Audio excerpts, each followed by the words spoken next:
New today, a poll showing that a Democrat running for Congress in Georgia is opening up with a 7-point lead over his Republican rival. The Atlanta Journal-Constitution poll shows the Democrat Jon Ossoff leading Republican Karen Handle by 51 to 44%. Joining me now is Bruce Levell, chairman of the National Diversity Coalition for Trump. Bruce, you challenged Handle in the Republican primary for that seat. She was ultimately able to get past you. But what do you think about Ossoff's lead in this race?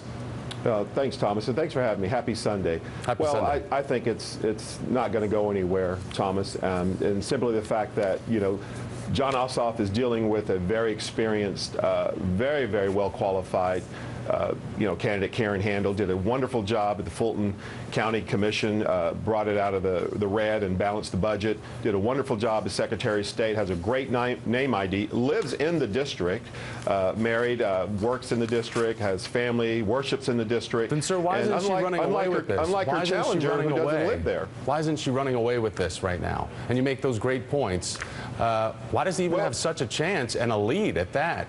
Well, you know how polls are. I feel very confident. You have to understand, too, though, Thomas, realize that Republicans historically always turn out better in special elections, such as this type of election. We're mobilized. We're doing very well in terms of the first 100-plus days with President Trump. 4.3, unemployment rates. You look at the Dow, you look at the NASDAQ. We have a lot of great momentum going for the country, which was going to resonate very well for a Republican candidate like Karen Handle. So we're very optimistic. Polls can be an indicator, but yes, we got to wait till every last vote is counted. That's correct. After that special election. But with just over a week to go, sir, President Trump traveled to Atlanta, and he raised about $750,000 for Handle. But she said during last week's debate that the race is not about the president and that I am not an extension of the White House. Why do you think she would push herself away from the embrace of Trump at this point? Yeah, well, I don't think she necessarily, is pushing herself away. I think at the end of the day, just like myself, she said, I'm not an extension of this White House, and you would think that someone that's running for a Republican member of Congress would want to be in lockstep with a White House agenda. So why wouldn't she be an extension of it? Yeah, well, I think, she embraces the president. She embraces the voters of the 6th, like any of the other Republican candidates or people across the country.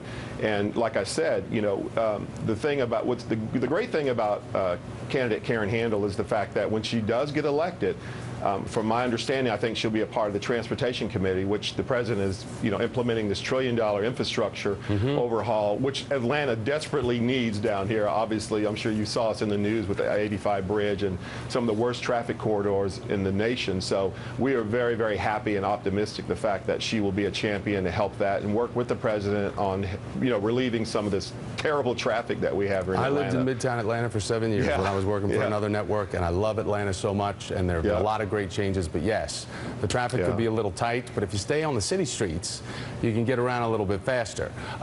So that's my tip, but I'm sure you already know that. But we do know that the president's agenda has been hamstrung by the ongoing Russia investigation, certainly Bob Mueller being appointed, Comey's testimony. What do you make of all of this? Because we have certain people that are coming out. A former federal prosecutor that I spoke to yesterday, Cynthia Oxney, giving very important details about what it means legally. Take a listen. I want to get your reaction. He asked Comey to let it go. He did so in a way that he knew he was doing something wrong by making everybody go out. And he spent several days focusing on several weeks trying to figure out if Comey was going to go along with him, all these, will you be loyal business. And when he didn't get what he wanted, he fired Comey and then he threatened him. This is worse than Watergate in my view because it involves, involves a foreign government injuring our voting process. Sir, would you agree with that? No, I have total confidence in the president. I actually know him very well.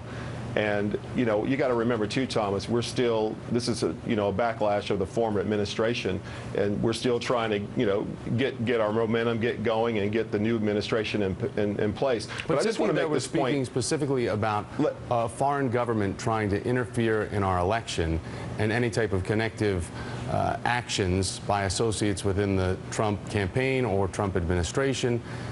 You don't think that that would be more serious than Watergate?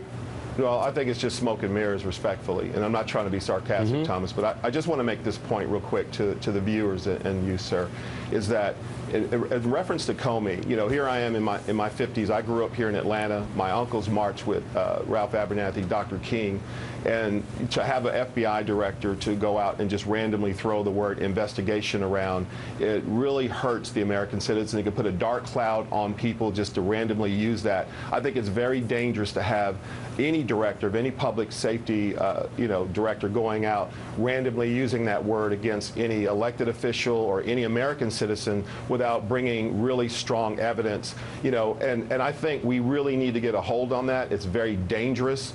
You know, historically, they use that to try to undermine Dr. King and bribe and do all these things. Like, and you know I'm talking about J. Edgar Hoover.